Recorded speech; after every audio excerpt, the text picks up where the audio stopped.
This is a special edition of Sunday Focus, a public affairs program that looks at the topics affecting our society and the people who are making a change in the community each and every day.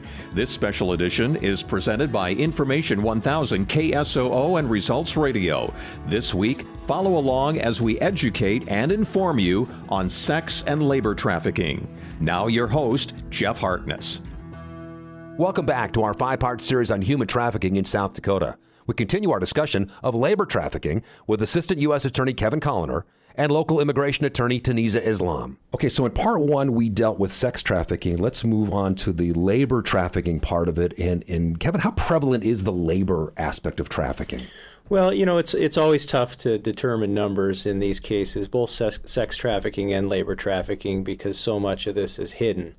With labor trafficking, the stats show that the victims are not primarily women and girls. They run across, genders, and also disproportionately impacts foreign nationals, whether they're documented or undocumented. And so that in and of itself is another sort of hidden population in our country. So those are all, the caveats to say that any estimate is inexact. But certainly, as defined as anyone who is compelled to work against their will, it's unfortunately not an uncommon phenomenon in our country. Is this something that starts out as what seems like a good job opportunity and a chance for you to maybe earn some income and then evolves into something else? That's certainly one common story, and that was the story in the case that I prosecuted years ago now, but in central South Dakota, that involved a group of folks from the Philippines who had been recruited in their home country by a couple, the husband from South Dakota and the wife from the Philippines. So they were, knowledgeable about the Philippines and also had family members and ties to that area. And they recruited a group of people, ultimately about 12 folks from the Philippines, to come over with promises of good, high-paying jobs, fair wages, overtime, vacation time, all the rest, at their hotel in the Chamberlain area. And then that turned into something much different. So. And Ianeeza, that's got to be the heart of the issue, is that the promise of the American dream has got to be alluring to a lot of people coming from out of this country. Sure, absolutely. I think it's really important, too, when we're talking about labor trafficking, that we understand that a lot of foreign nationals who are coming here are actually documented. They're coming on what is called temporary work visas or other temporary visas. And I don't know how much we want to go into immigration law. Oh, go ahead. But, a common5misconception is that people can just come here and become citizens, and that is clearly not the case. One avenue to arrive lawfully in the United States is through a temporary visa. That means exactly what it means, that you're only here for a certain amount of time, and it's very specific in the visa that you're given. In a labor situation, it's usually the employer who is your sponsor. And so they apply for a visa for you to come. And as you know, being an agricultural state, there's a lot of temporary documented workers who are here. The interesting thing about temporary work visas, it's what we commonly refer to as a tied visa.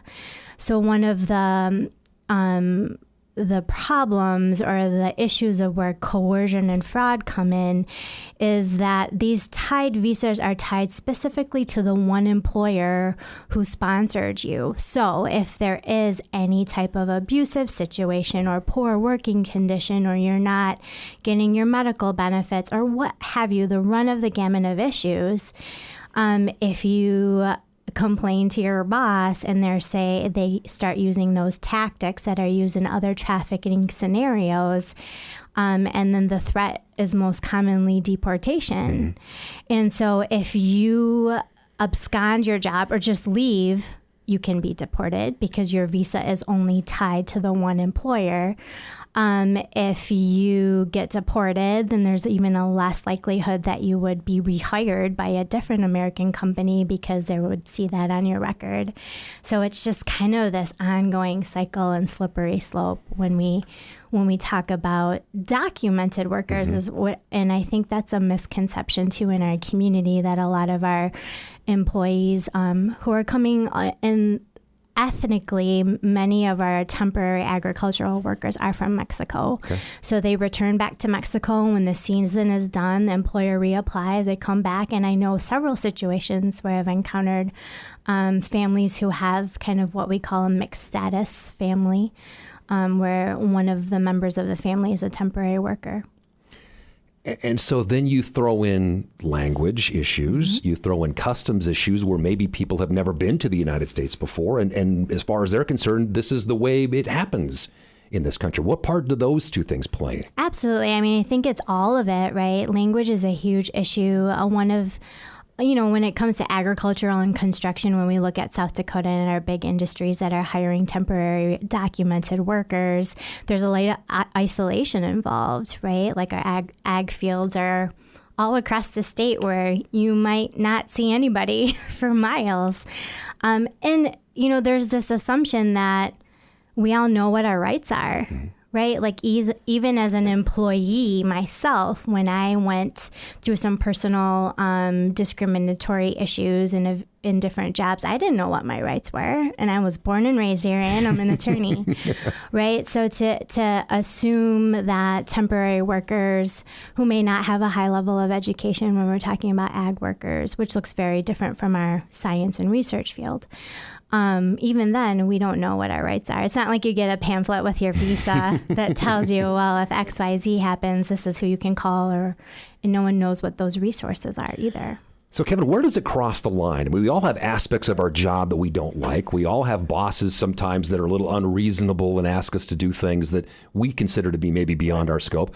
Where does it cross the line and become a trafficking issue in a labor situation? Well, it's a very good question. I often say that these cases, when they rise to the level of federal crime, it's not about a bad boss and a hard job. It's about someone who is being compelled against their will. And that really is a term of art in the law, but it means kind of the same thing as it means in the sex trafficking context. If you are doing something that you would not be doing but for the coercive tactics of your employer, that's sort of the dividing line. Talking about sort of the isolation from the last response that Ianeeza gave, one very telling moment for me when we were investigating the case out of Chamberlain is one of the ways that it came to light. What was happening is one of the men who was working in this hotel went over to, I think it's now an Arby's, but it was a Burger King across the street from the hotel, and found a manager who was outside taking out some trash. And the question he asked is, where is the Philippine consulate in Chamberlain? Oh, wow. So to give you a sense of just how isolated. Now, that was a man who'd been there for between two different terms, about 6 months. And, had just had no sense of the size of the city that he was in. He had arrived there in the dark of night, from a ride from the airport, and really had not traveled anywhere. So he had no sense. In terms of these cultural differences and what can that mean, another aspect of that case from Chamberlain is that these folks were being one of the aspects of their compulsion was they had these debt contracts, that they arrived in the country with a contractual obligation to work off a certain amount of money to pay for their travel and so forth.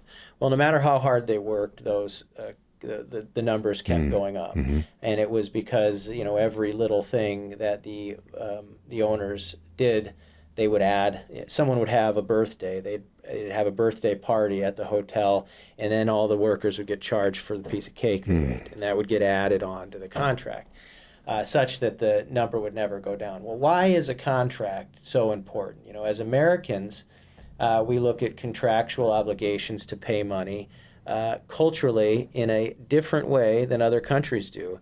what do we all think? Well, what's the worst that can happen? We might have to declare bankruptcy. Our credit rating might go down. In the Philippines, they still have debtors' prisons. And so what we learned is that these folks, having that signed contract over their head, they were concerned that if they were to be sent back home with a debt, that would mean going to a debtor's prison. Now, what's a debtor's prison like in the Philippines? Well, you can imagine, the terrifying scenarios that were being, thought of by these workers. And so in terms of investigating and prosecuting these cases, that's also something that we have to learn about, which is what are the because the legal standards, it's not, it's what we call a subjective objective standard, meaning a reasonable person in that person's situation, given their station in life, what's reasonable for them to believe. So it's not, what does an American growing up here, I grew up in South Dakota, what's reasonable for me to believe. It's what does someone in their station in life coming from their culture, what's reasonable for them to believe.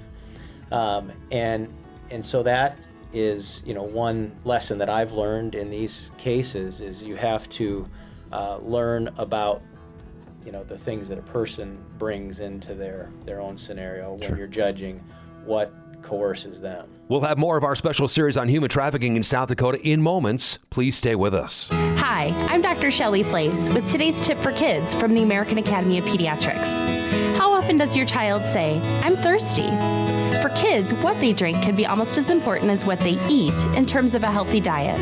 I recommend milk with most meals and water in between. A small amount of 100% juice once a day is okay, but save sugary beverages for special occasions. For more information about nutrition, visit healthychildren.org or talk with your pediatrician. Welcome back to our 5-part series on human trafficking in South Dakota. We continue our discussion of labor trafficking with Assistant U.S. Attorney Kevin Koliner and local immigration attorney Ianeeza Islam. Ianeeza, we talk about the transitory nature of these people coming in and out, maybe doing multiple stints here, and how do you get them the information to know that what you're experiencing is wrong? That's got to be extremely difficult. It's very difficult, especially in geographically such a large state that is very isolated. I mean, we're starting to see community members being more concerned about these issues. And so we have started to talk to community members close to big poultry meat processing plants in more rural areas so they know what the rights are. So as they try to build community relationships with new immigrants in their community, new agricultural workers that are coming into their community, that at least they know what the rights are. And as they build trust with the community, which I call impacted communities, so we don't have to keep saying immigrants, refugees, ag workers. When they start building the trust with ag workers and other immigrants coming into their communities, that's when we as advocates in our state can come in and do some more thorough investigation. And to be quite honest, there's only 7 immigration attorneys in the state of South Dakota. We're well known across the state. None of us really work on trafficking per se. I know I personally work on a grant with the Office of Violence Against Women. So I do sex trafficking, domestic violence, sexual assault work. And there's some other organizations that are starting to develop an advocacy model for our migrant communities so that they can talk to someone at least and explain what the situation is and then figure out a way to go up the chain. As someone who's lived in Sioux Falls for 30 years now, we've certainly have seen the complexion of the city change with Lutheran Social Services bringing in a lot of folks from Africa as refugees over the years. Do we see this as part of the African experience when they come to Sioux Falls? Has that been a part of that community as well? Well, we haven't prosecuted any cases that involve refugees from Africa, but what I would say is that these are crimes that disproportionately affect any communities that have a certain sort of vulnerability. Yeah. And we're very cognizant within law enforcement that those communities are susceptible to these sorts of crimes. So we're always looking for opportunities to do outreach in those communities and to try to get the word out. one message I always try to take to the general public when I'm talking about these issues is, I could sit and give a discussion on the intricacies of the elements of certain federal statutes, but I don't think community members need to be out there trying to, parse through the language that Congress wrote and determine if crimes have happened. What I want people to do is, if they see something that's odd, to give us a call. And what I mean by that is, when we were, back to the case in Chamberlain, when we were walking around town preparing for a trial in that case and sort of talking to different folks who had been at, say, a bank where an odd thing happened, or, a fast food restaurant where something odd had happened, we started talking to people, and it turned out that a lot of people knew something weird was going on at that hotel. When we had the Department of Labor come in and do a wage and hour analysis, they found that one of the women had worked at that hotel 138 hours in a 7-day period. And so what does that mean? It means folks from the community saw these people from the Philippines in the middle of the night, in the middle of the winter, walking across the interstate to get back to their apartment, all living together in one-room apartments, working at various places, being, taken to various places around town, and this feeling that there was something weird going on. I remember one person said, "Oh, you mean that guy who's got like 12 wives?" Right? So, that's the sort of thing that we hope people will see and then report, and we'll figure out if there's something odd going on there, if it fits with these, with these federal elements. Not to conflate with sex trafficking, but one of the largest sex trafficking cases started with a woman who reported that her daughter had told her something that when she came home from school about things that her friends were involved in that seemed strange, and she didn't know a whole lot more than that. And that's when a large-scale investigation started that uncovered, 20-plus victims of one perpetrator. So, so that to me is, we don't need to educate the community to a level of being experts in, the intricacies of federal statutes, but it's the see something, say something. Ianeeza, is it a bigger problem now, or do we just have a better awareness of what's going on and what to look for? Again, it's so hard to gauge because there really aren't statistics when it comes to South Dakota specifically on trafficking issues, as far as I've seen. But I would like to share some good news. Sure. Please do. Out of all of this, is that if someone is a victim of trafficking and is working with law enforcement, and they're here on a temporary visa or even are undocumented, they then have some special avenues to obtain other visas and a pathway to citizenship, which is always the goal of an attorney. Immigration attorney is always for us to figure out how can we get this client on a pathway to citizenship so that they're here lawfully and can work lawfully. And so victims of trafficking have access to T visas, U visas, S visas, and that's where an immigration lawyer would come in and kind of assess the eligibility. And most of it, though, victims have to be working with law enforcement. So again, that creates another added barrier for a lot of folks to even take that first step. Not trusting anyone in the community, cultural issues with law enforcement in home country, and maybe not trusting that process here as well. But unless they do report the crime and work with law enforcement, then they are not eligible for those visas. So there's a lot of just building community and support around people who are ready to report those crimes too. We'll have more of our special series on human trafficking in South Dakota in moments. Please stay with us. Help Medicare beneficiaries in your community and help save Medicare dollars by volunteering with SHINE, South Dakota's senior health information and insurance education program. SHINE is currently seeking volunteers for all volunteer roles. This rewarding volunteer experience comes with in-depth training and support. For more information on SHINE or becoming a volunteer counselor, visit our website at shine.net or contact the SHINE office by phone at 1-800-536-8197. This has been a public service announcement provided by the Department of Human Services Division of Long-Term Services and Supports in partnership with this radio station. Welcome back to our 5-part series on human trafficking in South Dakota. We continue our discussion now with the Associate Director of the Trafficking Victim Assistance Program, Marie-Stella Fisher-Velez, and the Associate Director of the National Human Trafficking Hotline Polaris, Megan Cutter. Maricela, let's start with you. Let's start with the Traffic Victim Assistance Program and give people an overview of what that organization does. We're a non-governmental, not-for-profit international organization. We resettle refugees. We also, protect and provide social services for a large number of other immigrant populations, including victims of human trafficking. In this case, I'm the Associate Director for the Trafficking Victim Assistance Program, TVAP, which is funded by the U.S. Department of Health and Human Services. And this program focuses on helping foreign national victims of human trafficking to achieve, be able to access services and to be able to achieve legal immigration relief and HHS certification that helps them be able to stabilize and reestablish their ability to live, independently after having survived the trafficking experience. How much has the demand for your services increased over the past several years?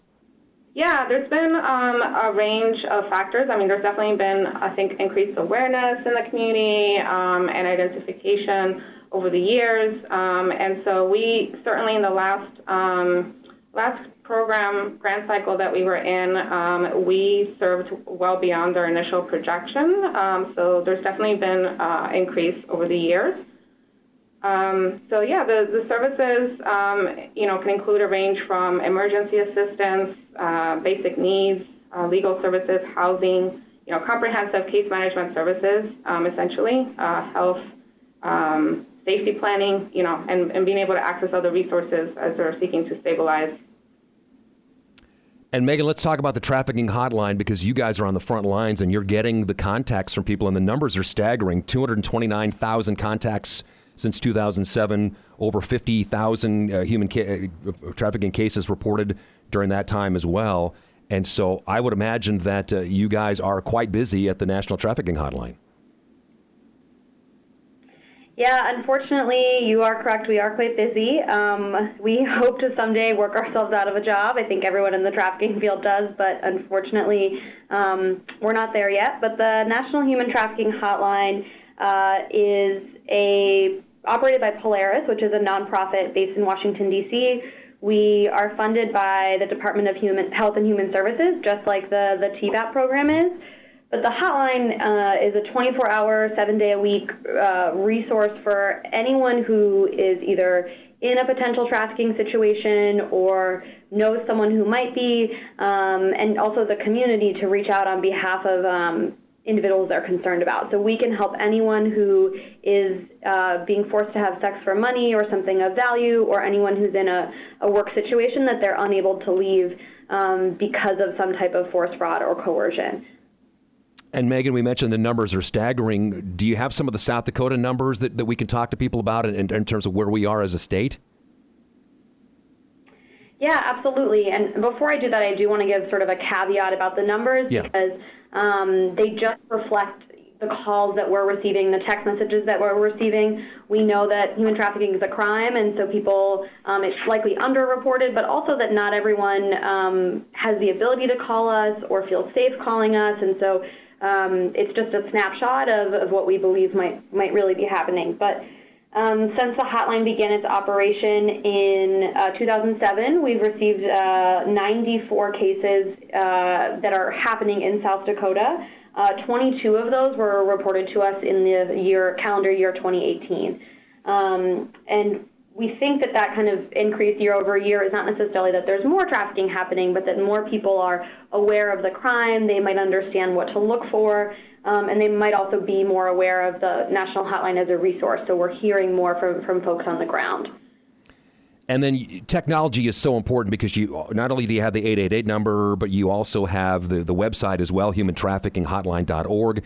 And then you have the text options and the live chat options. And are people utilizing those as much as you think they might? Yeah, absolutely. So we only started with 24/7 text and chat in 2017. The text line has been operational since 2013, but we weren't funded to be 24 hours right away. And we're seeing it increase month over month in people reaching out via text message and chat. I think, if someone is in a dangerous situation, it's much easier to have control over reaching out via text message than it is to find some confidential, safe time to talk on the phone and have a whole conversation. So especially for people in active trafficking situations, for youth, so anyone, like under age 24, the numbers of text messages we're receiving are growing each month. And I'll give out the information here again. The website is humantraffickinghotline.org. The 800, it's 888-373-7888, or you can text 233-733 and utilize those services as well. Marie Stella, I want to go back to your website, and you've got some valuable information on there. A couple of different things, the myths and the facts about trafficking, and also 10 ways that people can, on their own, help in trafficking as well. What are some of the big myths that people deal with when it comes to the whole concept of trafficking? Sure. And our website will also be in the process of being updated. Okay. So between ours and the national hotline, there's likely to be a lot of resources that everybody can access. So I think, in terms of myths, and I'll let Megan also jump in, given the role of the hotline, survivors can be diverse in so many ways. I mean, diversity in ages, educational backgrounds, national origins, socioeconomic statuses, and, as Megan mentioned, with the statistics that they do, it's not just, foreign national victims, but also domestic, right? So those who might be U.S. citizens or lawful permanent residents or naturalized, it could be anybody. And so I think that that's always something to keep in mind. There's always going to be certain factors that can increase vulnerability for, people who may be at risk of, being trafficked, particularly for, those who are foreign national immigrants. There's always that added vulnerability of being, in an unknown country. And, there's other ways that there can be lack of knowledge about, protections in the country, perhaps, coercion or fraud or force have been used to, have the individual trafficked, which is usually one of the factors. And so that can include, threats to an individual, withholding, documentation, all different factors like that. I'll let Megan step in as well, because I know that this is a big part of what the hotline work does as well. Yeah, absolutely. I think that the key here, and what Maricel is hitting on as well, is that traffickers exploit vulnerabilities. And so any type of situation where someone is vulnerable, whether they have experienced childhood abuse and neglect, or they are struggling with substance abuse, or they don't, have access to services in their primary language and are having a hard time connecting with the community here, so anything like that, traffickers look for that, and they exploit that and are able to try to fill whatever void it is that a person might be looking for, and use that to exert control over someone. And so, on the hotline, we see this all the time, and it really depends on the type of situation, the type of vulnerability that we see, but there certainly are patterns. And Megan, one of the things we want to stress is certainly the hotline is there for victims first and foremost, and that's the most important thing, but the hotline is also there for the rest of us who think we might see or know something and need to share that information with somebody. Absolutely, correct. And I think that, another good thing to be aware of is that if you encounter someone who you might feel concerned about their well-being and they say, I'm okay, I don't need help, or I'm fine, you can always give them the hotline number or the text number if it's safe to do so, and that way that person has a resource and is able to reach out to us when they're ready, or when they are in a safe place to reach out for help. So in addition to calling on someone's behalf, I also really encourage folks to provide the number and the text line when it's safe to do so. This concludes part 2 of our special 5-part series on human trafficking in South Dakota. Special thanks to our guests, Assistant U.S. Attorney Kevin Koliner, Local Immigration Attorney Ianeeza Islam, the Associate Director of the Trafficking Victim Assistance Program, Marie Stella Fisher-Velez, and the Associate Director of the National Human Trafficking Hotline Polaris, Megan Cutter. I'm Jeff Harkness. Join us next time for part 3 of our series as we focus on investigating trafficking in South Dakota. Thank you for listening. This has been a special edition of Sunday Focus, a public affairs program of Results Radio Town Square Media, Sioux Falls.